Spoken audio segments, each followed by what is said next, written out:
your midday fix of facts and spicy sides. From baking headlines to backroom whispers. All served hot and fresh. Hello there, I'm Monique Tuzon. I'm Anne Asis-Carilo, sitting in for Ferdy Salvador. Glad to have you with us. I'm Mai Rodriguez. This is the Daily Dish. And I'm Chal. Lontoc. Join us in the next hour and a half where the news meets the stories that matter to you. Welcome, Anne. We're First so of all, happy. Yes. Thank you for coming.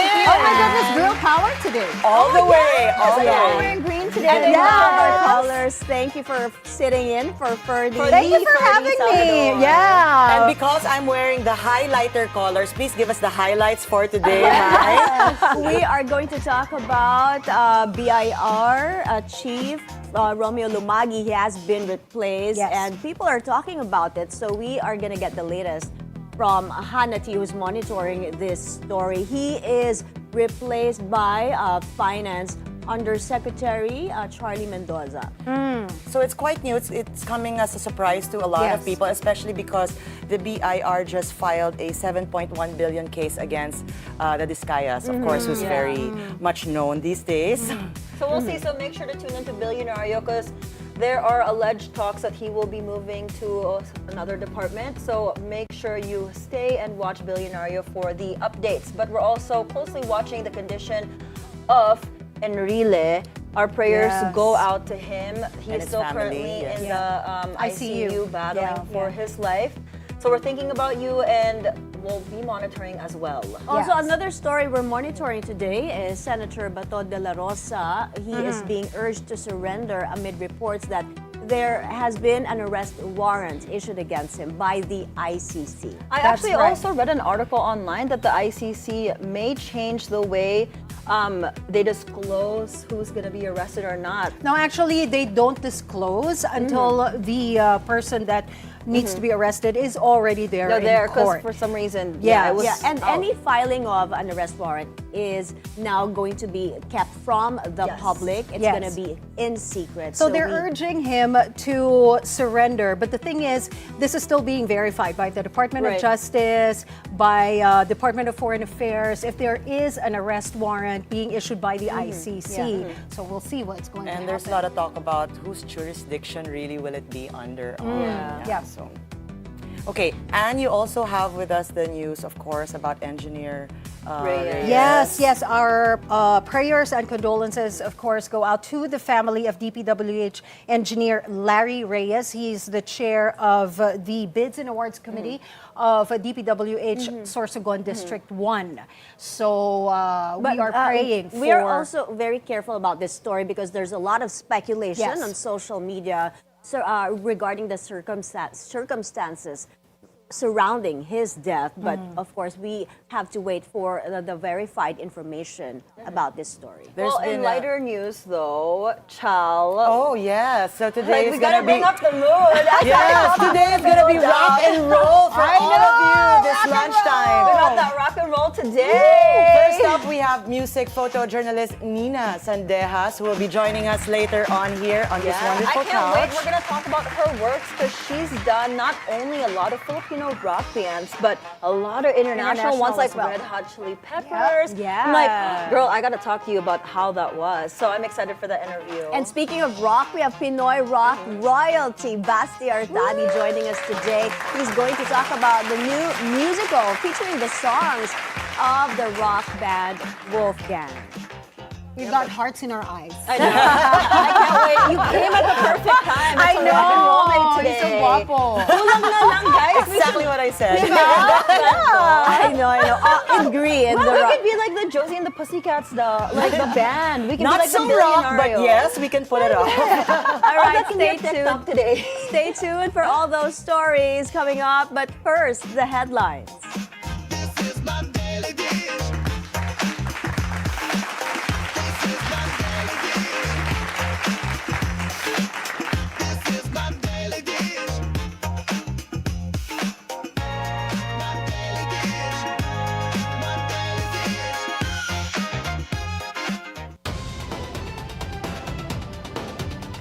In today's headlines, shots fired from President Bongbong Marcos. The chief executive says officials found guilty in the flood control scandal will be jailed before Christmas.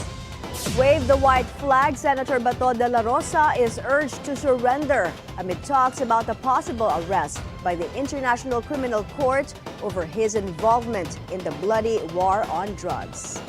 2025 is Basti Artadi's year, and the Pinoy rock royalty is marking it with big projects. The Wolfgang frontman joins us to talk about the new musical featuring the songs of the iconic rock band. And Niña Sandejas has captured the beauty and mayhem of live music for 2 decades now. The music photojournalist will join us live later in the show. Our top story, millions of pesos in questionable infrastructure spending are being trimmed from the DPWH budget, part of a Senate effort to let the public track every peso. We now go live to Hannah T at the Senate for more on this story. Hannah, what's the latest? The Department of Public Works and Highways will face a sharper budget cut under the Senate version of the 2026 national budget, down by 55.91 billion as lawmakers aim to strip out red flags in infrastructure spending. Senate Finance Committee Chair Win Gatchalian, sponsor of the 2026 General Appropriations Act, said the DPWH budget now stands at 568.56 billion, lowered after lawmakers uncovered project anomalies, including roads without station IDs, duplicate entries, multi-phase projects, and reappearing items from previous year's budgets. The cuts were meant not only to follow the president's directive to lower material costs, but also to ensure efficiency and accountability in public spending. Gatchalian earlier called the 2026 spending plan the country's golden age of transparency. For the first time, the public can now track every peso in the national budget, from the National Expenditure Program to the House and Senate versions of the GAB, all the way to the live streams of budget hearings and BICAM conferences through the Senate Budget Transparency Portal. Citizens can also submit comments and position papers online, a system that Gatchalian said marks real participation in how public money is being spent. Among the most significant reforms, the Senate also trimmed unprogrammed funds, long tagged as a source of corruption, from 243 billion in the House version to 174.5 billion, a reduction of more than 68.5 billion. For 2026, the proposed national budget is about 6.7 trillion pesos. Mai? Hannah, tell us about the general breakdown of the 6.7 trillion peso proposed national budget. The education sector remains the biggest winner with a record 1.38 trillion peso budget, 20% of the national budget, and the first time it has met the United Nations 4 to 6% GDP benchmark for education spending. DepEd will get 992.7 billion. This is the largest in its history, with funds prioritizing classroom construction, textbooks, and including school feeding programs. And for health, the Senate allotted 376.5 billion to the Department of Health, including 62.6 billion for zero balance billing, expanding coverage to 18 million Filipinos who may now avail hospital care at no cost. And Gatchalian said he described the budget as both a budget for the people and a pledge to reclaim credibility in governance. This is after a series of issues on budget insertions and corruption in the flood control scandal. And this afternoon, the plenary debates will begin. And the first on the list is the budget of the Department of Budget and Management and also the Department of Finance. It's also expected that the recent leadership change in the Bureau of Internal Revenue revenue may be tackled, where Romeo Lumagi Jr. has been replaced by Finance Undersecretary Charlie Mendoza as BIR Commissioner. Lumagi will leave the BIR months after the Bureau surpassed its tax collection target in the first half of 2025. And in August, the BIR reported that its collection in the first 6 months of the year stood at about 1.5 trillion, overshooting its target for the period by almost 4.6 trillion pesos. Just last week, Mai, Lumagi led the filing of a tax evasion complaint against former DPWH engineers Henry Alcantara, Bryce Hernandez, and JP Mendoza. And this is regarding their 1.6 billion income tax deficiencies from 2020 to 2024. And in one of his last media interviews, Lumagi mentioned conducting a lifestyle check of government officials as well as looking into their sal-ins in line with the Bureau's investigation in the flood control scandal. And Mendoza, who is set to replace him, headed the Finance Department's Revenue Operations Group, which oversees the BIR as well as the Bureau of Customs. Mai? Right, Hannah, let's talk about Romeo Lumagi, who was suddenly replaced by USEC Charlie Mendoza as BIR chief last night, and this despite the high collection of the BIR under his leadership. Do you have any new information on why he was removed as BIR chief? So far, Mai, there's no official reason as to why he was replaced as BIR commissioner. But in a Facebook post, lawyer Jesus Falsis said it may be possible that he might be appointed as Justice Secretary, but we've yet to confirm that, no? Pero kanina, nag-post na rin si Finance Secretary Ralph Recto at kinongratulate nga si dating USEC Charlie at sinabi niya na the BIR will be in good hands since USEC Charlie will be its commissioner and he will uphold the same integrity and excellence former Commissioner June has exemplified. Back to you, Mai. Thank you. Reporting live from the Senate, Hannah T. President Bongbong Marcos assures the public the government will hold accountable individuals behind the flood control scandal. As the country deals with a series of typhoon disasters and massive flooding, the president yesterday kicked off Oplan Contra Baha, a 9-month water race clearing operation aimed at reducing Metro Manila flooding by up to 60%. Ivy Reyes is reporting to us live from Malacanang. Ivy, the corruption scandal has been dragging on for months now. What did the president say about this morning? My 37 individuals will be spending the holidays behind bars. This is what the president made sure of as he gave an update on the flood probe 3 months since his prominent Mahaya Naman Kayo pronouncement at this year's SONA. Presidential cousin and former House Speaker Martin Romualdez is not in this list as there is no foolproof evidence that points to Romualdez as of yet. President Ferdinand Marcos Jr. told the press, however, that should there be proof confirming his cousin's involvement, then he would definitely answer for it. Meanwhile, former party list representative Zaldico's passport will be canceled as soon as charges are filed against him. According to the president, canceling his passport requires due justification.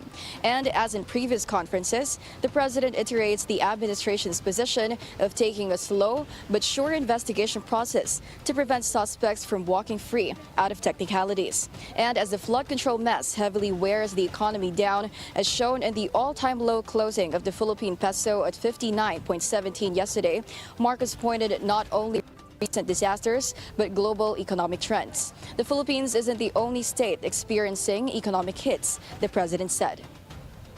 The president gave us a rundown of what the administration's been up to since August, and according to PBBM, they've been actively pushing for reforms so that this scandal will never happen again. We have yet to see the full list of the 37 individuals involved in this scandal, but President Marcos has confirmed that this list involves legislators. Mai. Ivy, let's talk about former Congressman Zaldico. If he comes home, can he still be considered a state witness at this point? The president said that the possibility of becoming a state witness never leaves the table, except for those who are truly guilty in this scandal. And when he was asked if he thinks Zaldico is guilty, the president refused to answer because he didn't want to give a prejudged justification. Mai. Thank you, Ivy Reyes, reporting to us live from Malacanang. The PDP Laban is rallying netizens to demand government accountability, pushing for sectoral representation and a stronger coordinated protest. They warn of a possible cover-up in the ongoing flood control investigation and say recent rallies have failed to target the real culprits. Pierre Pastor is live from Manila. Hi, Pierre. I'm here in Santa Mesa, Mai, at the headquarters of the PDP Laban Manila, and in a forum with the panelists Attorney Raul Lambino, Attorney Jimmy Bondoc, Timmy Belmonte, and Astra Pimentel. They're calling to create a sectoral representation and have a clear and unified protest against corruption. They say clearly the people are not happy about how the ICI investigation is being conducted. They feel there is a cover-up going on and not really targeting the real culprit of the flood control scandal. According to Attorney Raul Lambino, he had high hopes with the ICI in the beginning. But when Mayor Magalong was removed and ICI refused public hearing, he lost confidence in it. He is also dismayed with the Catholic Church, even if he himself is a Catholic, because he can't see the real calling of the Catholics for accountability on the ongoing corruption. He says there's deviation by other Catholics who are calling for justice on the war on drugs. Attorney Jimmy Bondoc, on the other hand, is questioning why former Speaker Martin Romualdez is not being asked or being subjected to investigation. The group is also saying the September 21 rally was not really effective because of what they say is unclear point of protest or divided stand. They are calling on the public to join the three-day protest on November 16 to 18 in Luneta and in EDSA to push for reforms in the government. My PDP clarifies that they are not inciting, but they are aspiring Filipinos to join the activities on November 16 to 18 to express their sentiments towards what's happening in the country. Mai. Let's talk about these protest actions. Pierre, is PDP Laban the one organizing these rallies? No, Mai, they say that they are not the one organizing the rally, but they're encouraging Filipinos to join to express their sentiments regarding what's happening in our country. Mai? Thanks for that report, Pierre Pastor, live from Manila.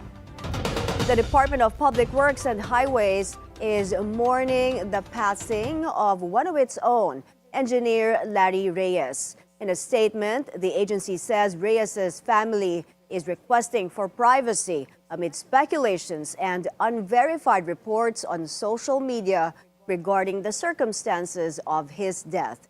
The agency explains it is a private and personal matter and not related to any of the agency's issues. Many netizens share they find the death suspicious amid the flood control corruption controversy. Engineer Reyes was the chair of the Bids and Awards Committee of the Sorsogon 1st District Engineering Office. In other news, an accredited lawyer of the International Criminal Court calls on Senator Bato de la Rosa to surrender to the ICC. This amid reports there's already an arrest warrant against him. On Bilyonaryo News Channel's On Point, attorney Gilbert Andres says De La Rosa himself has stated that he is willing to go to The Hague. Andres also emphasizes the former police chief's role in the bloody drug war of the Duterte administration. Any ICC investigation and prosecution should include Mr. Bato de la Rosa because he was the one who issued that crucial circular memorandum, the 16-2016, which is Oplan Double Barrel, which was the basis for all of these extrajudicial killings in the war on drugs.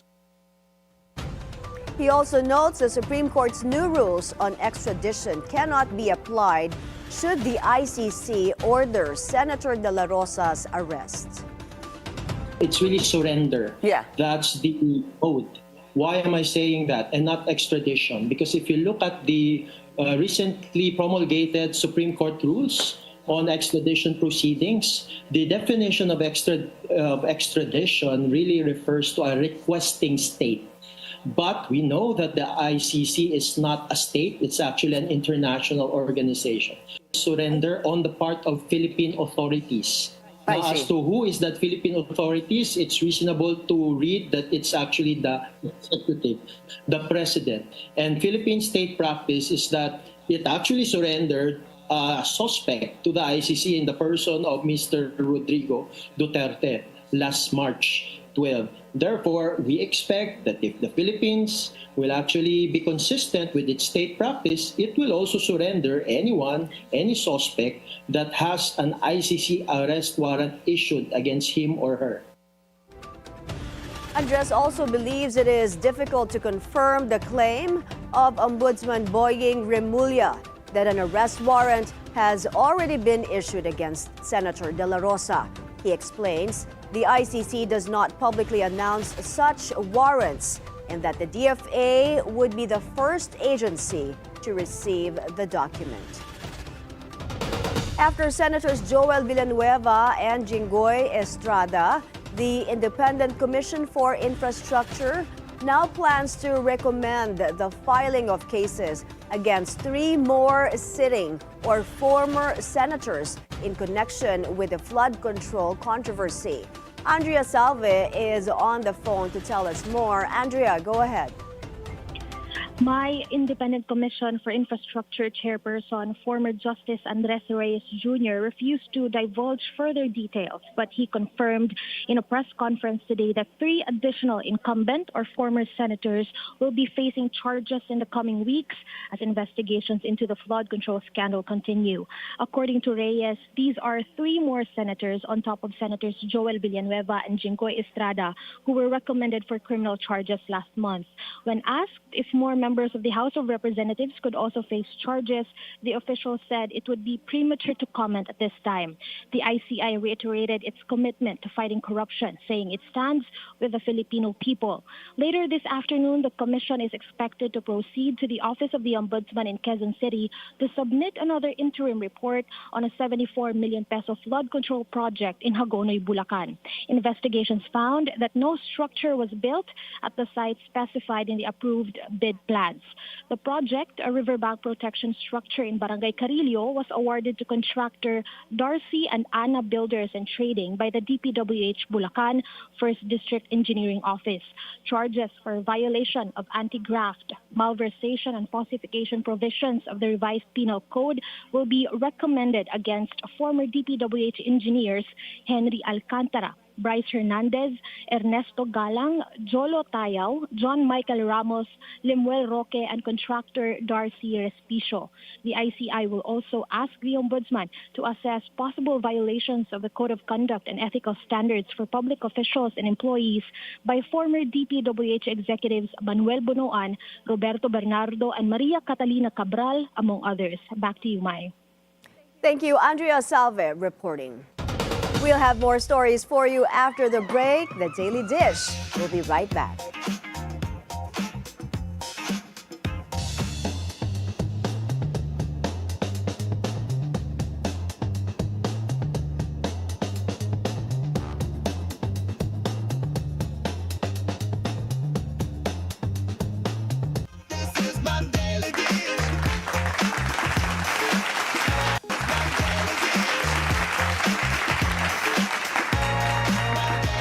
Welcome back. You're still watching The Daily Dish. Now we have with us someone who has captured unforgettable moments in the music scene for 2 decades. Wow. And is still going strong. Now, from the energy of rock shows to the intensity of rap battles, she's done it for 2 decades and is still going strong. And she's lived to tell the tale. Let's welcome to the show music photojournalist Niña Sandejas.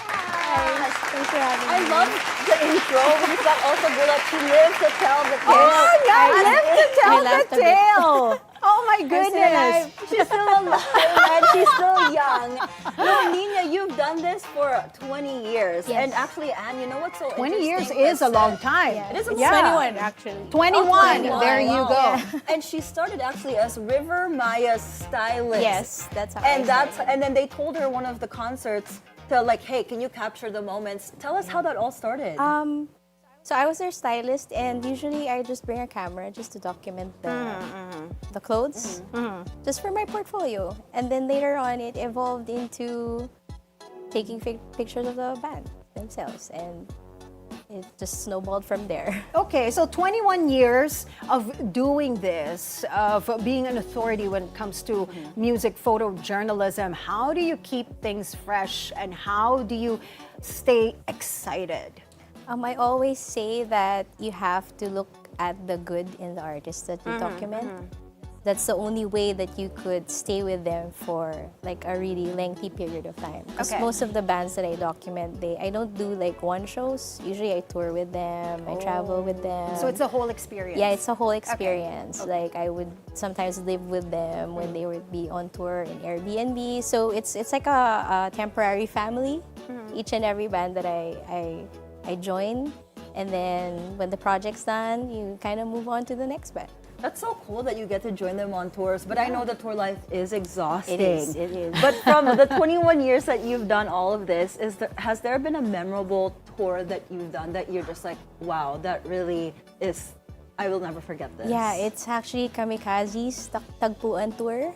We went to the US, Canada, Australia, and we had gigs here in the Philippines as well. So that was pretty intense because we were living together in Airbnbs in the US and in Canada. There was a 11 city tour. So we rode like so many airplanes, stopovers, and then there's long drives and a lot of snow, rain, heat. Yeah. Like all in yeah, like a yeah. span of a month. Our suitcases were packed because we didn't know what the weather was going to be like where we would land. Yeah. And I'm sure like you guys were together every second of the day. Yes. I want to know, has there been a moment that you guys were like, wait, we need a break from each other. You're getting on my nerves. Because I feel like that's going to happen. Maybe when we were in an Airbnb, they were all playing video games. I'm sorry, guys, I have to tell you. And then nobody was washing the dishes. Oh, But it's a okay. good thing that, there were dishwashers there, so I was kind of curious how it worked. So I think they thought that I enjoyed it because I was like, Oh, so how they does let this you do work, it right? Like, every I've never day. seen a dishwasher Okay. before because we don't have it here, right? So I would do it. So there, I would keep the place clean. I actually have I posted a story where I was washing the dishes, and the next story was they were like all in the living room, like just playing like their Nintendo Switches. And I'm like, So okay, I did this. Is What part do of you it. what do you enjoy capturing best? The behind the scenes moments, or them being on stage? Ano yung mas exciting for you? For me, it's the behind the scenes moments. Okay. Because being on stage, you can see everybody can see who they are on stage. So right, behind the yeah. scenes moments reveals the inner side of them, Yeah. why they are what they are, how they perform on stage based on who they are. Their true personalities. Yeah, their true personality. Yeah. You know what? I'm curious. Like, cause you started styling these rock stars, and then after that, you're taking their photos, right? And you're a rock star yourself when it comes to music photojournalism, right? But when was that moment when it dawned on you, like, you know what? Ayoko na mag-style. Gusto ko na lang mag-picture. I think it was back in 2006 when my brother submitted a script to Cignal to direct a movie called Tulad ng Dati. It was a fictional rock biopic of the Dawn. The Dawn, Okay. the 80s band. Yeah, The yeah, Dawn. yes. So it was history because there was no other, at the time, there was no other local rock film that was ever made. So I said, I actually had a job in fashion back then. So I quit my job and then decided I'll just go full indie and work on this production. And you made the right choice. Because look at you now. And oftentimes, these are undocumented moments, right, that you capture. And I don't know about you guys, and I don't know about you, Anne, but when I'm at concerts, I get overwhelmed. I feel like I have to take videos of the whole concert. So when you take photos, how do you decide which moments to capture and which ones aren't the ones to like immortalize these performers? I think when you do it as often, you already build a shot list, like just any director in production. And then when you have those shots at bay, then you can just play around. So usually it's when during that time that you get the best shots, when you're done with all the requirements for working, the stuff that you need to submit to the band afterwards. Afterwards, you just play around, and that's actually when you get the best moments. These days, your fans, audience, know you for your work covering flip-top battles, right? So how different is the energy of these rap groups compared to the rock artists? That's actually my dream. I want to go to a rap battle. Go on, let's Not go. me as rapping. yeah. I want to watch. I love rap. I actually have I've never the finals, the finals for the tournament next month. So if you want, The energy is just Oh so my God, we'll different. definitely go. Okay, we'll Yeah. talk about this Yes. after the interview. The difference between rock concerts and rap battles is that with concerts it's loud with sound. With flip top it's loud with words. What I mean is, with concerts it's all about the lights, it's a spectacle. The energy, the vibe. With hip hop it's usually about the storytelling and the poetry. Yes. So that's what drives the emotions versus the concerts, which is the instruments and the voice. Which do you enjoy the most? It's different. I really Okay. can't. I really can't compare. You can't compare. Yeah, it's a like totally apples different and thing. oranges. Okay. Is there a dream concert or battle that you haven't done yet that you want to do? I think I want to photograph Eminem, just for a change. God, Because I think I ticked off most of my bucket list for rock bands. So maybe for a change, maybe hopefully Eminem. I love Marshall Mathers. He's one of my favorites too. Okay, if he comes here, we'll definitely go there together. I think you're definitely going to be there. I mean, if that's scheduled already for the lineup of concerts, maybe like next year or in the next few years. But when you're not shooting live concerts, you're also directing music videos. Yes, for Barbie Almalbis. For Barbie Almalbis. Yeah, it started with the concept of, because videos are moving pictures, right? Yes. So what we talked about is that if I'm going to take a photo of her, why not just turn it into a music video? So the way we approached her work is, her music is, I would think about a photo shoot, and then we would apply the concept and turn it into a music video. So we did all of her most of her videos for her latest album, Not That Girl.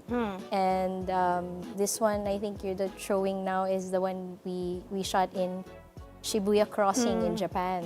There was no plan for it. We were walking to her gig, and then we decided, let's shoot a music video here. So we took. We played the music twice. She was singing through her headphones or her earbuds. And then she was screaming and people were just ignoring her. And it was really fast. It was chaotic. It was kind of a Hail Mary shoot because I didn't know what we got after because we were rushing to her show. And then this is what came out of it. Are you super happy with how it turned out? Yeah, it was edited by Ismael Salvador, so it was a big help, like piecing all the chaos together. Is this the first time you're directing a music video? For Barbie, yes. For Barbie, but you have done it before. No. This is the first time I've directed a music video for anybody. Congrats. Congratulations. Do you want to do more? We're showing it on the screen and it looks amazing. But you know, it's such a big shift, you know, from being behind the camera taking photos and then directing an actual video. What were the challenges that you faced, you know, taking on this new role? I think I just approached it as how I would approach concerts, which is very chaotic. You just try to capture the best moments as much as you can, and then just hope for the best, that when you get home you get a good shot. Because that's mostly what my job is like. Because we talked about earlier her dream collab, right? I want to go back to that. So she talked about Eminem. Okay. But now what I want to know is, because you've captured almost everybody and anybody here in the Philippines, right now, who do you think is a rising artist or rock band or rapper that are not really that well known that people should pay attention to? I follow a record label called Uprising Records. It's the record label of Enigma, actually, of Flip Top. So they have a lot of rap artists there that have so much to say, and I think that they should get like the spotlight.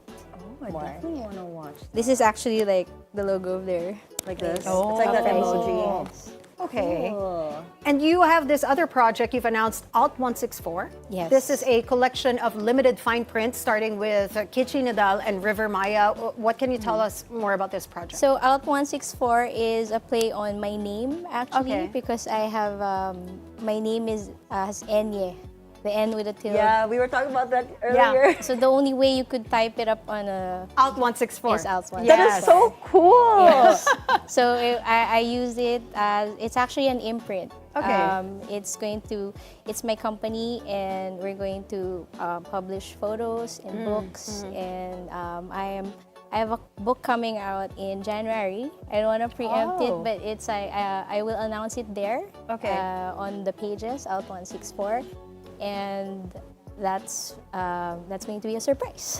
I want a cool name like that. Alt 164. Did you know that to get the NEA? I did not know that. I told her earlier, I was like, girl, I don't know how to get Enye. the Yeah, small NA. How do you get the capital? Alt 165. There. Four's my lucky number, so I like Alt 164. I actually learned that during high school. Yes. Computer subject. yeah, diba? I did not pay attention They in high changed school. it now. So. Because everything's like touchscreen now. You just press the N, hold it Oh, until yeah, you get it's different now. the N. But yeah. actually, nahihilo nga ako when I look at the emojis, such a tita, and I see all the symbols. I don't understand it anymore. I haven't tried doing the Alt 164 sa Mac na Actually, let's try Mac that na later. tablet. Sa Mac, it's na you laptop. just press N, you hold, and then press N again. Sa That's Mac? how you, Oh my it's gosh, only I in didn't PC. even know that, diba? Yeah, it's oh my only gosh, on I'm so PC. old school. Doon ako sa computer. I'm like, wait lang. Oh my gosh, that's so funny. We're learning so much from you I today, know, Niña. thank you, Niña. But we're gonna have you again after the break. Hold that thought, because our conversation with music photojournalist Niña Sandejas, don't forget, Alt 164, continues after the break. The Daily Dish will be right back.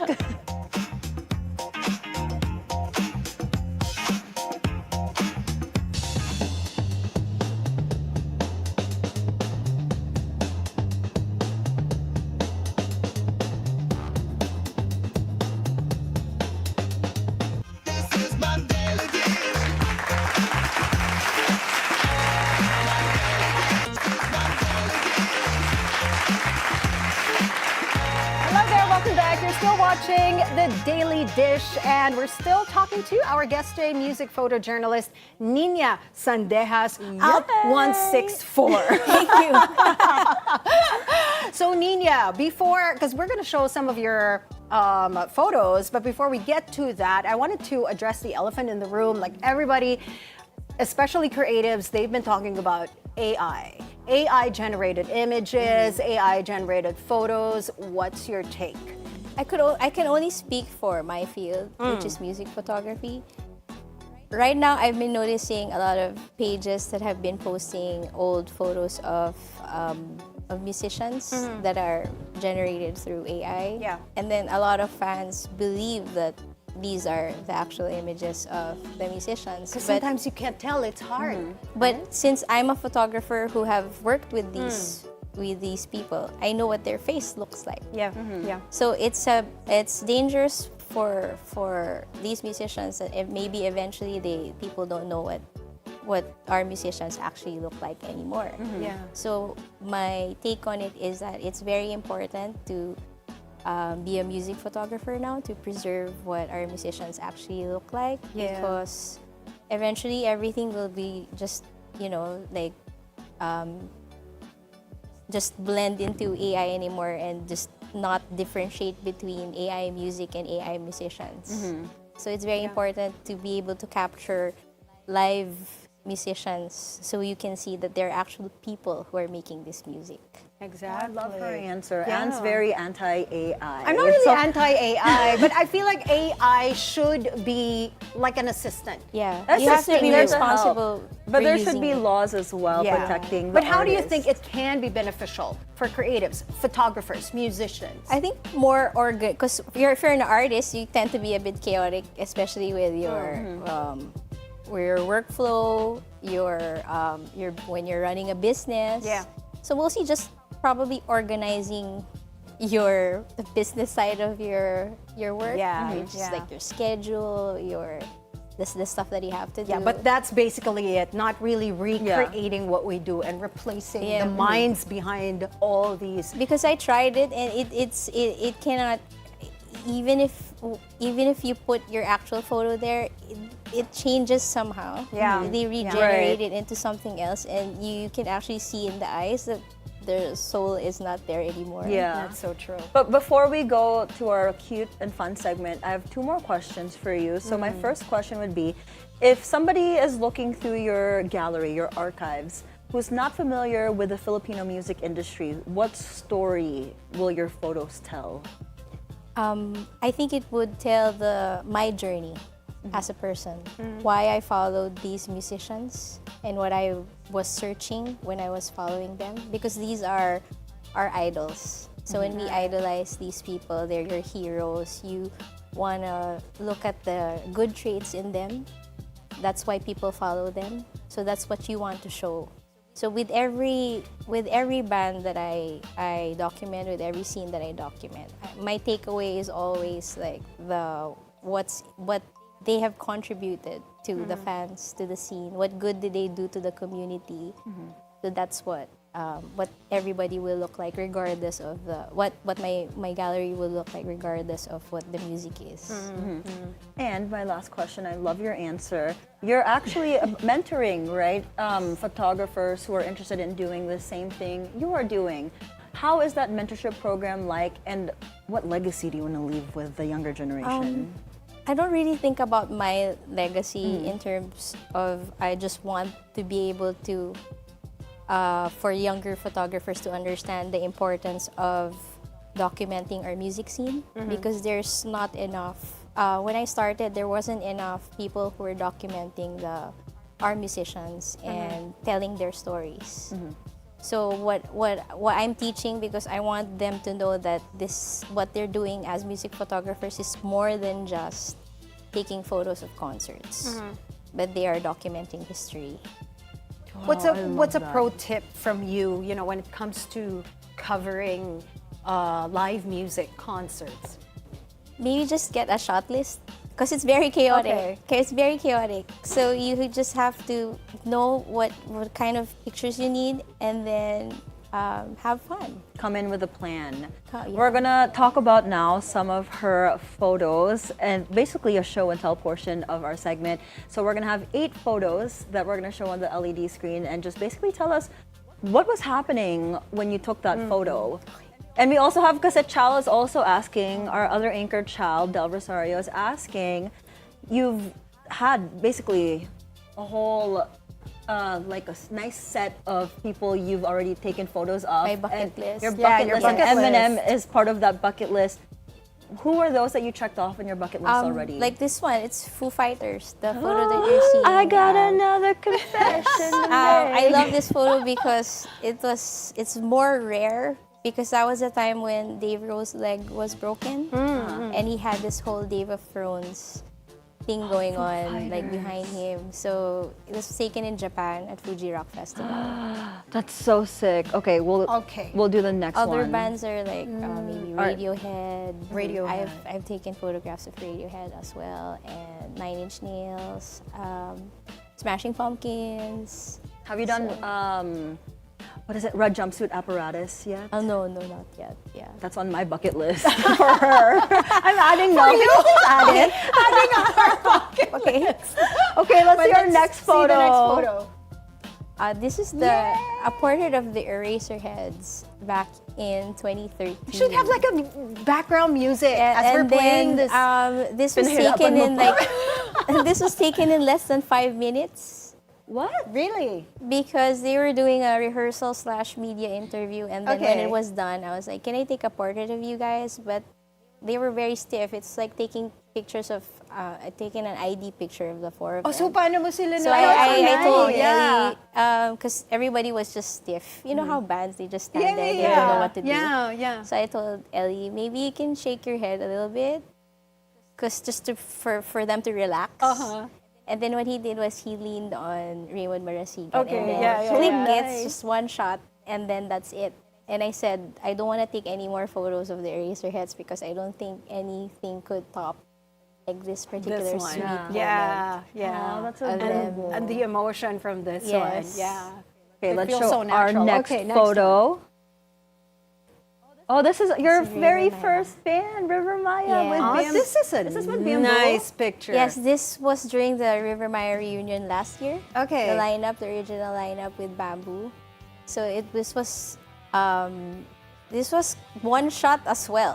Talaga? I feel like they're medyo mas playful. Yeah. Yeah. Your tendency when I take portraits, kasi ano lang eh, like I kind of play around informally with the bands and Yeah. then just get a reaction from them, and Okay. then that's when you take the shot. That's how like my process is. And I'm sure River Maya, they're so used to you now. You guys have worked together forever. Yeah, I think so. Yeah. You'd like to think so. Okay.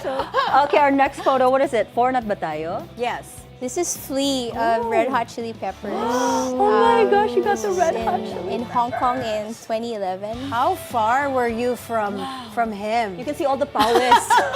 Yeah, it's like we were at the photo pit at the bottom of the stage, so it was pretty near, and it was pretty intense. The energy when you're closer to the front row is Yeah, just for super sure. intense. I mean, because you're actually there. Pag tumalsik yung sweat niya, Yes, I mapupunta get that sa'yo. a lot. I get that a lot. Yeah, right. Okay, we're gonna move on to our next photo. We have photo number 5.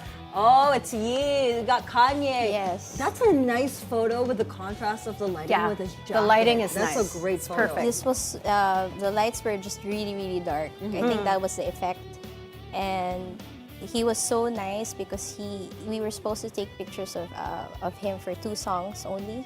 And then his road manager went to the pit and told the photographers. This was in Singapore in 2010. Told the photographers, "Oh, you can take more shots." Nice. Oh, 'Cause that's you're nice. like, okay. So And you were able to talk to him personally? No, Oh. he was heavily guarded. Actually, that's an interesting I love question. it. Like, if you cover international artists, most Yeah, of do the you time get to you talk don't to really them interact too? with them, no, apart from the photos. No, not really. Ah. Unless you're also doing interviews of Okay. them. Okay. So you get to Sayang go naman because with you're them. already there, no? Yeah. Yeah. All right, let's see our next photo. This is Jack White. Jack White. So the White Stripes was recently inducted in the Hall of I Fame. love Rock the and Roll White Hall Stripe. of My Rock and Roll. doorbell. So this was also in Japan. It was just him now, but it's They're a legendary, very old band. I love him because he's so fashionable, and so he's always his shows are always in theme, and it's so easy to take photos of him. Okay. I love the pic. Okay, let's roll to our next photo, Next photo. our 7th photo. Jack Gallagher. This is Noel Gallagher. Noel Gallagher. Why did I say Jack? I was thinking of Jack White. Sorry. Noel Gallagher. This is Noel Gallagher. One of the bucket lists that I failed to shoot is Oasis. They're on tour right now, but I was able to Japan they take were. photos of the Gallagher brothers, Noel and Liam, separately in Japan. They were Okay. playing the same festival on the same stage, but on different dates. Oh. So it was like a bit of a heartbreak because Okay. they were separated at the time. So this was one of the photographs that Can you I- try to like catch them now while they're on tour? Yeah. Actually, Anne Curtis But I'm went here. to their Maybe I go now. tomorrow, girl. After the show, I will book a plane ticket. No, actually, the And then I will Japanese go. go crazy for Oasis. I was Yes. there when they were there. I was trying to get tickets. There was a line. It was This was in insane. Japan. I mean, Noel Gallagher is always there. Yeah, he loves Japan. Yeah, he loves Japan. So it was like I saw him twice there. Okay, So okay. that's it's so easy to catch him, but Oasis is an entirely different So we'll make level. tambay na lang in Japan. Okay. Our last photo. Oh, this is the rap battle. Let's hear it. How sick. Okay, I'm coming with you next month. This is so cool. I can, you know what, these are, this is like a photo that you can hear. Right? And Like it's you can super just hear efficient. the sound, the noise coming from the people What's there. ironic about this, when you say you can hear, the people are actually really silent. Silent because they listen to the Yes. Yeah. That's what's The amazing answering about back. Yeah, Flip yeah. Top, the rap battles, because people are just listening. Can Listening. you imagine in this day and age of people's attention spans are just like all that is so over? true. Yeah. When you go into a rap battle, you can see everyone's very respectful. They're very quiet, and they just really listen to the MCs. How long are the rap battles typically? About maybe 30 to 40 minutes each battle, because there's 3 rounds each. Okay. So it's a sport. So that's what they judge based on your delivery, your concept, the way you rebut. It's like a debate, if you can imagine it. Yeah. So that's what rap battle is. Niña has lived the life. I know. I'm so jealous. Like, just looking at all your photos, I feel like I'm part of the concert, but not really. Yeah. Right? Are you open to venturing, exploring other music genres? I have different actually kinds of pop, concerts? classical. You've done theater. all of it? Yes. Wow. Because it's all about just trying to find a new emotion. Because every genre, every artist, they give you different lessons and they evoke different kinds of emotions. So one genre can give you this and the other can give you that. Yeah, So it's like yeah. your playlist. It's like my playlist. My playlist is like the different kinds of music. I love it. Look, before we wrap up, Niña, what's next for you? What's like the most excited project that you have, or exciting project that you have that you're gonna work on? Right now, we're just preparing for the finals of Flip Top, which is the Isabuhay finals, where the battle MCs are going to vie for the top spot, which is the champion.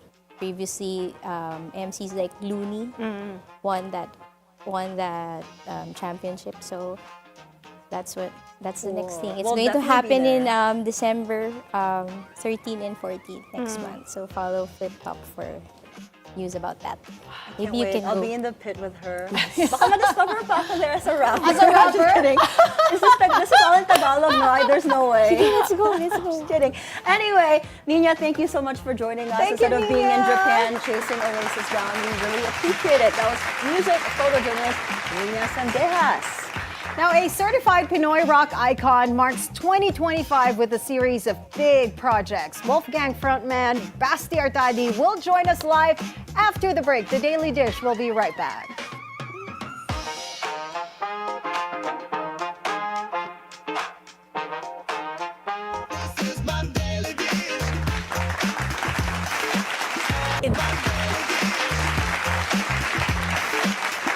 Hi there, welcome back. You're still watching The Daily Dish. 2025 is a milestone year for Basti Artadi. One of the most important albums in his prolific catalog just turned 30. And not only that, but the music of his groundbreaking band Wolfgang is also front and center in a musical that begins actually tomorrow. Joining us via Zoom is the man himself, the myth, the legend, Pinoy rock royalty, Basti Artadi. Welcome to the show, Basti. Good afternoon, you guys. Thank you so much. Hey, for having me. Basti! Thank you. Hi. Hello. How are you guys doing? Doing great. Thank you for being on the show, man. Thank you for having me. Thank you for having me. All right, I'm going to get straight to it because, of course, I checked out your IG and I saw your stories and I loved it because you said there, look, ma, right? Making you proud or something like that. There, look, ma, I finally made it. There we go. And that's because something big is happening tomorrow, November 14. What we saw in your Instagram stories, of course, is Si Faust. It is an actual play that you co-created. Tell us more about this, Basti. Yeah. So this has been like, I don't know, maybe almost 30 years in the making. When Wolfgang put out the album Worm back in 90, what was it, 95, 94, something like that. It was intended to be a musical. That's how I wrote it, as a musical with characters and everything. And, you know, at that time, being in Wolfgang with a record label and all, I thought I would get this done in 2 years. Nope, didn't happen. But thank God it's finally happening, and I couldn't be more proud of the way it is. I think this is one of the first, like, you know, jukebox musical. Sorry to say, use the term, but that's actually having the music used on an already existing classical play. Yeah, yeah. You know, usually it's like a story done, and they just try to fit the songs in to make the story. This one is right, yeah. an already existing story. It's actually a classic, a German classic, Faust. So very excited. You know, we had some test runs yesterday, and then we're gonna do some test runs today, and you know, it's very exciting what everybody's saying about what they're seeing. Basti, I wanted to ask about the creative process. Why Fausti? And, you know, how did you guys select the particular songs that you were going to use for this play? Well, it happened during the pandemic. Nell called me up, and he knew that I had this musical. And it was actually a completely different thing. When I had it, it was a completely different thing. And then Nell Gomez, who's the director, he asked me, he goes, hey, you have that musical, do you want to do something with it? And of course I was like, yeah. You know, I mean, that was one good thing about the pandemic. It afforded a lot of us time. Okay. You know, so we were able to get together, and when he read the lyrics of Wolfgang, right away in his mind he said, hey, Faust. Because he's familiar with all these classical pieces, and he said Faust. And when he suggested that Faust, I was on board immediately because I was familiar with it too. And then we started, you know, taking apart the story and then taking apart Wolfgang's music and seeing what would fit and what would make the narrative work very well. And I think we were able to do it. All right, just to clarify, you were really hands-on in shaping the musical direction for the arrangements. Were you also co-writing it? How was it with Si Faust? I co-created, which means, yes, that. Now, when it came to the actual music, so here's the thing. One of the biggest misconceptions about this musical is that it's Wolfgang's music straight up, like heavy rock, noise and all. That's But the it's not. impression that I have, yes. Yeah, it's not at all. What we did was we dissected the music, took it apart. We simplified some stuff. We made stuff prettier. Because we're trying to tell a story. Yes. So we're not gonna roll in like tanks and just, So it was rearranged musically. It was rearranged, and we have a musical director who's super talented. His name's Kaan Bautista. And when we met, one of the things that I told him before he started was that I didn't care.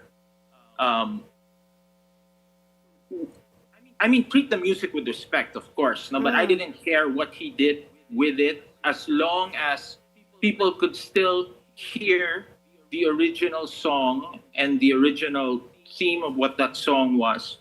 But like he could do it in violins, he could do it with a harp. So there was creative freedom. Yes, definitely. I mean, when you're entering into something like this, it works very well to be open, right. and let the other creatives be creative as well. Because if not, if you're gonna stifle other people, it isn't gonna work. And I think we came up with a really good balance. I love what he did, and what Nell did visually. Like I was only involved in the creation and the writing and the choosing of the music and all of that. But like once it came to the visual on stage, of course that was Nell and his direction. And then same thing with Kaan. When it came to the music, it was his. I would give inputs, of course. They would take that because you know. I was going to ask, how is it like working with the musical director, Count Bautista, with director Nelsito Gomez, of course, and the whole Arete team? How different was it, having this collaboration compared to working within a band setting? It was great. I mean, it's a totally different thing. Because here you're all working toward a goal. And everybody has a goal, which is to put out the show, right? Right. So you're all working. Now, the level of work that you're doing with each other, I mean, that depends on how you want to work together. In this case, it was great. There was no issues, no problems accepting. What's the word I'm looking for? Accepting. Like if they didn't like something and I said something about it. Or they told me something they didn't like, then okay, let's work on that, and vice versa, Right. So it was good, and it was fairly easy. Although, I mean, in the state of putting together a musical, but with regards to friction and all of that, it was fairly easy. I've heard a lot of horror stories where it's just constant head butting and away, sapakan. Especially sa ganitong klaseng genre, right? This genre, yeah. Well, but that was the thing. See, so it didn't have to be like. If it made sense to me, then they could have done it in jazz. They could have interpreted the Wolfgang catalog in jazz. I wouldn't have minded. Oh, that would actually be lovely too. Which was actually my original thing. I wanted to set my original story was supposed to be set 1940s bootleg era. Okay. Wow. And in the States. But then that didn't happen. So maybe we'll do that in the Part future. two, We'll see part how this two. goes. Yeah, part 2. But right now we're doing Faust, and I cannot be more excited for people to come and watch. Basti, when we say your name, of course, it's live rock music that we think of. Although you've had experience, of course, in doing musical theater, if I'm not mistaken, at least once. How was it, coming in as a co-creator and now you're doing theater as compared to being, of course, we know, Basti, rock and roll. Yeah, that artist. Yeah. Maingay. Maingay. Sumisigaw lang yan. Well, it's... like everything, know your place, and try not to get in the people's way of especially the ones who know what they're doing, and that's it. So now it's more of a back seat.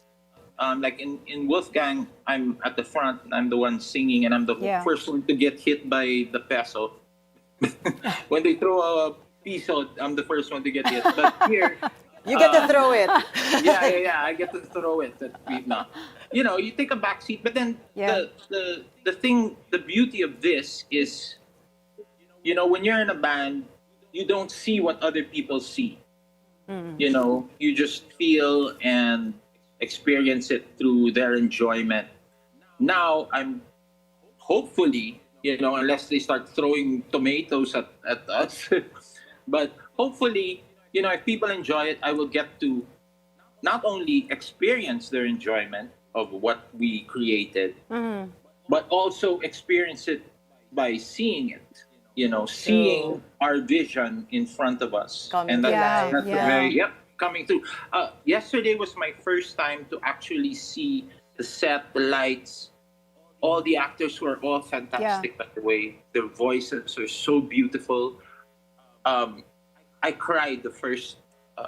Oh, that's not nice. Cried like a baby, naman, but tears were just coming down my eyes because I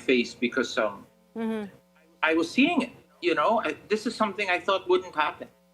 And you were seeing it in a different setting, like on a theater stage. Yeah. But I'm saying the vision of having Wolfgang's music as a musical, I was finally seeing it after 20 plus years. All right. And I couldn't help, be overwhelmed with emotion. I feel the goosebumps. The goosebumps. Basti, this year is a milestone year for you and Wolfgang. You guys re-released your landmark debut album with fresh artwork and everything just feels fresh. Did you imagine the record to be as influential as ever 30 years after? Not at all. I thought we were just gonna be putting some songs down for kicks. Although we took it very seriously, right? We weren't just, but you know, and then that was it. And not like this, you know. I mean, of course we thought, yeah, we're gonna get somewhere with this, but not like this, you know. It's not just, of course, the number of years, the 30th anniversary album, because it also is extra meaningful, because it also features the last recordings of your bassist, Mon Legaspi, who passed away in 2022. Tell us how important it was for you and the band to reclaim the album. Reclaim, we're also going to be talking about that, and re-release it in your own terms as an artist. It was everything. It was everything for our survival.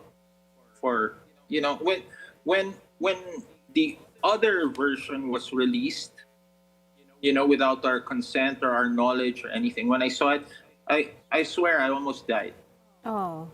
As in, literally, I felt like a little piece of me leave my body. Basti, You know, let's because- talk about that. Can you kindly share about that time, about your album, of it being released without your consent? Yeah, it was just shock, you know, because we had been, well, I was reaching out to them to try to work with them because I wanted it to be done properly. I had no idea they had intentions of doing it, but I had checked if they had the tapes, and so if they have the tapes, that means they have the ability for remixing and because we weren't very happy with how the original sounded, because, you know, it was done so long ago. There's a ton of reverb. There's a lot of stuff that we thought we could fix. So we wanted to revisit it, and we wanted to revisit it in a cooperative stance with them, you know. But no, the answer was actually no. We didn't even get an answer. It was just dead, man. They didn't even reply. Okay. So, you know, and then it came out. Then one day I remember I saw it and I was like, oh, you know, and that's really literally, like, I don't know if you've ever experienced a little piece of you dying. Yeah. You know, something, an emotion so strong. Right. No, I get this, because as an artist, this is part of you. Yeah. Literally part of you.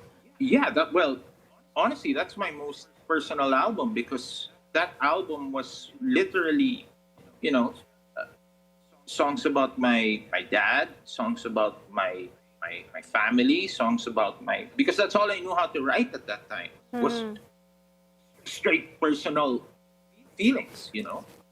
So that was about that.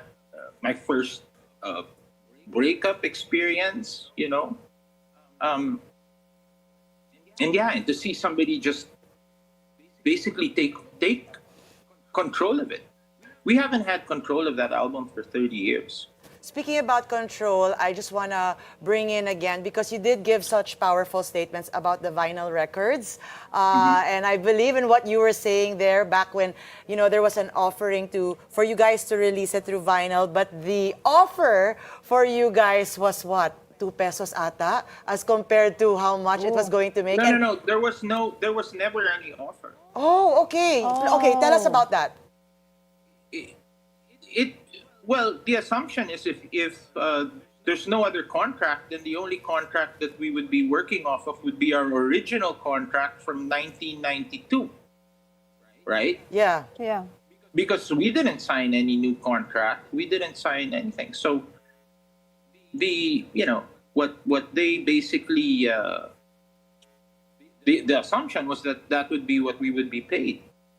Right? I mean, if you're gonna, although it doesn't make sense, because if you're supposed to do a new project, then there should be a new contract, right? We signed the contract for what's that? Anyway,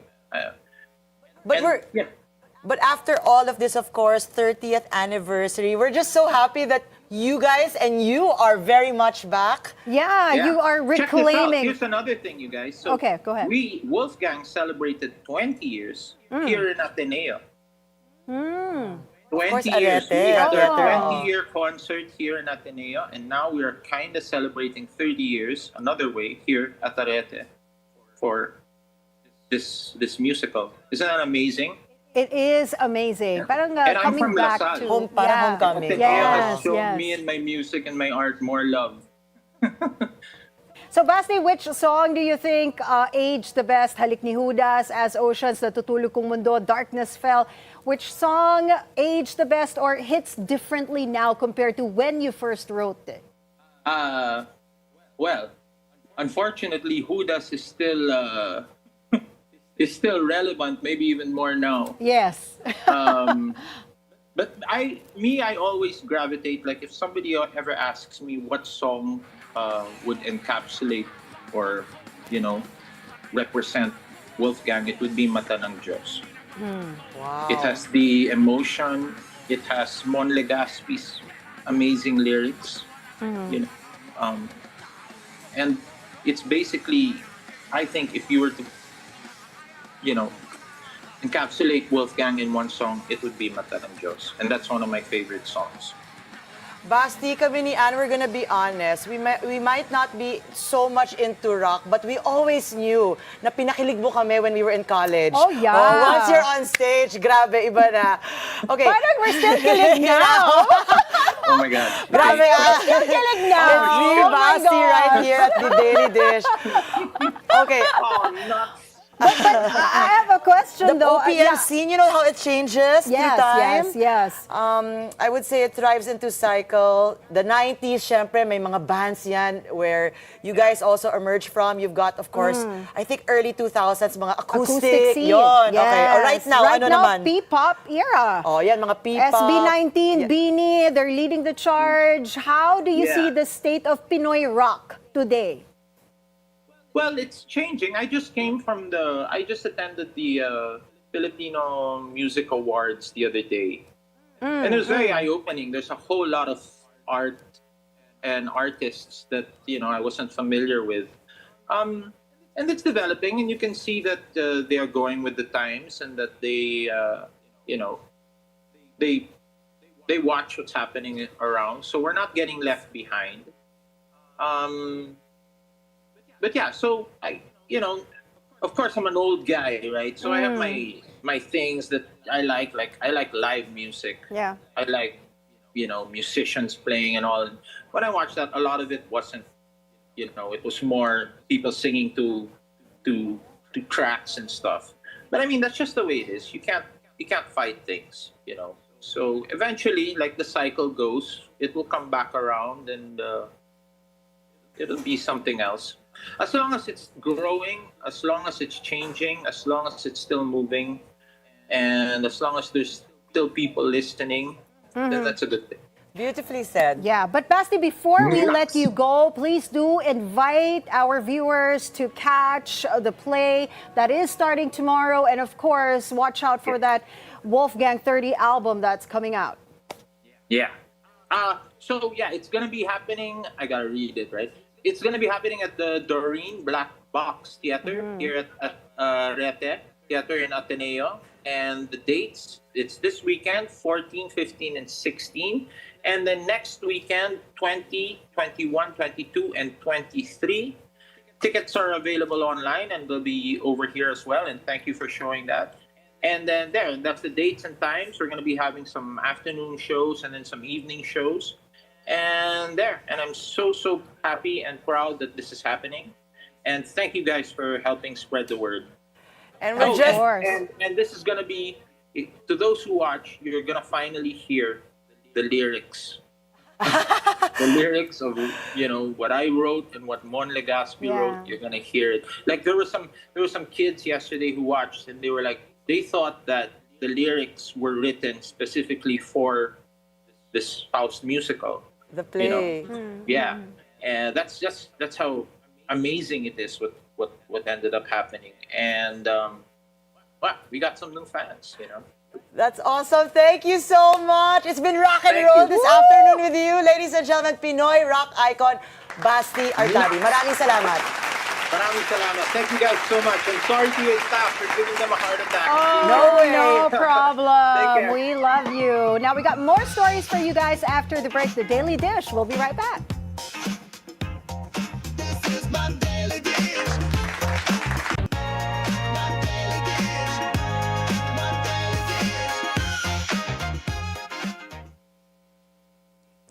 And you're back on the Daily Dish. We have this just in. Malacanang announces the appointment of Frederick Acrevida as Acting Justice Secretary. He served as the DOJ's officer in charge, and before that, DOJ Undersecretary in charge of Finance, Administrative Service, and Personnel Cluster. Vida replaces Jesus Crispin Remulla, who was appointed ombudsman and who took his oath last month. Vida is a former mayor of Cavite and was first appointed as DOJ Assistant Secretary in 2023.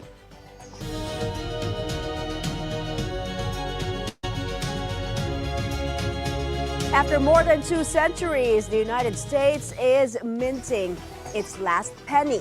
President Donald Trump ordered the halt earlier this year, calling the coin's production wasteful. It now costs nearly 4 cents to make each penny. The move is expected to save the U.S. Mint about $56 million a year.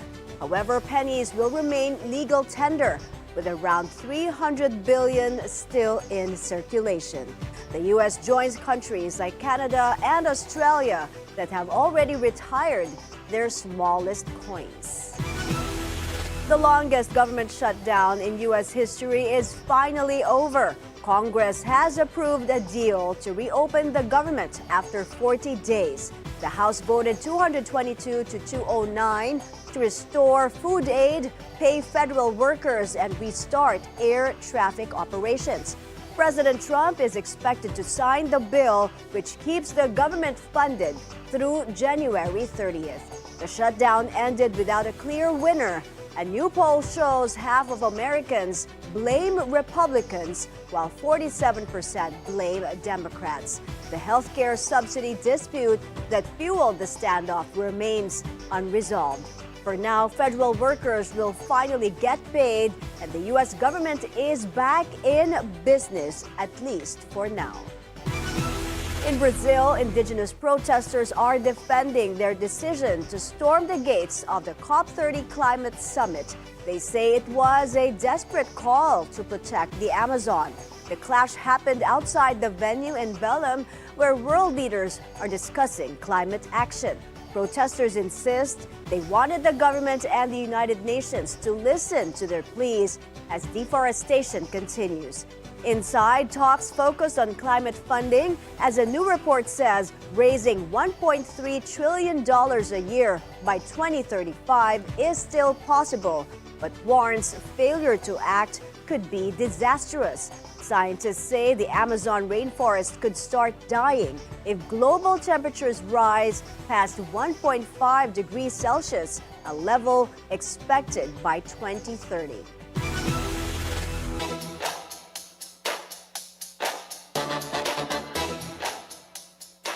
From bringing the first Chinese car brands to the Philippine roads to now steering toward new energy vehicles, Bilyonaryo Romel Sitin just keeps staying ahead of the curve. And his motoring empire is already gearing up for its next big drive. Our mobility correspondent G. Baroga has the details. The local electric vehicle scene is moving fast, and Bilyonaryo Romel Sitin's United Asia Automotive Group is already steps ahead of the game. Long before EVs started trending, Sitin's company was already among the first to champion Chinese car brands in the Philippines, and according to Romel, they were also behind the first assembly plant. I can see that after the expiry of the EBITDA law on 2030, so tax rates will adjust back to normal, and we are ready for that, and actually we're also planning for that as early as now to expand our assembly line. Passed in 2022, the EBITDA law aims to boost EV adoption and build the country's EV ecosystem. But some of its incentives are set to expire in 5 years unless lawmakers step in to extend them. Sitin's motoring empire has been running for nearly 2 decades, now holding 6 car brands in its stable, the newest being Jetour. Now that Jetour Auto is officially part of the Bilyonaryo-led United Asia Automotive Group, Romel Sitin shares that the two companies have good synergy, and their main goal right now is to be the go-to mobility partner of every Filipino, not only worry-free, but deeply personal. Jetour Auto Philippines or JAPI says it's confident the partnership will take their growth to the next level. We want to make sure that our customers not only buys the car, we want to make sure that the customers get to know a reliable partner in owning their vehicles or in driving their vehicles. Reliable partner like JAPI to be more aggressive in after sales. And leading this new chapter is their latest model, the Jetour T1 Lightning IDM, a plug-in hybrid SUV. It turns heads with its sleek design, but it's also packed with smart safety tech and comfort features. With the T1, we kind of see a bridge here of the new energy vehicles. Considering it's so late in the year, but we're still introducing new variants, to keep the market satisfied, provide quality vehicles, keep the customers' options open. Bilyonaryo heir Timothy Sitin adds, the last stretch of the year is always an exciting time for the auto industry, and they are optimistic about how 2025 will close out. For BNC Mobility, G. Baroga. I'm sorry, I'm still in shock finding out that Mai is hardcore Rakista. Yeah, oh my goodness! Wow. Yeah, when that package was there, we were talking about our college days, and I was like, You should have done the interview. I was like a huge fan of Wolfgang, I Wow. swear, and they couldn't believe it. And that's why we're so happy that he came on air with us. And speaking about being on air, tomorrow on The Daily Dish, we've got event stylist Ginger Gadi, of course, known stylist for the stars, and of course, the writer, A.A. Patawara. Catch that conversation live at noon, only here on the Bilyonaryo News Channel. And can you believe it, guys? 42 days. Yes, Do the honors, Anne. Do the honors. 42 days. Oh my goodness. It's coming in fast. I say it every day. I'm still waiting for my budget insertions. For Christmas. Yeah. Okay. We're waiting for our Christmas gifts budget. Yes, that's true. Now we're computing already. That's it for us today, Thursday, November 13. Join us again tomorrow for more Real Talk. A lot of spilled tea. Zero filter. I'm Monique Tuzon. Anytime is a good time because it's always more fun with us. I'm Anne Asis-Carilo, sitting in for Ferdy Salvador, always on top with the news and stories that matter most. It's been great, and I'm Chal. Stay tuned to the Bilyonaryo News Channel. Thanks for making us your lunchtime companion. I'm Mai Rodriguez. That's a Daily Dish. Served.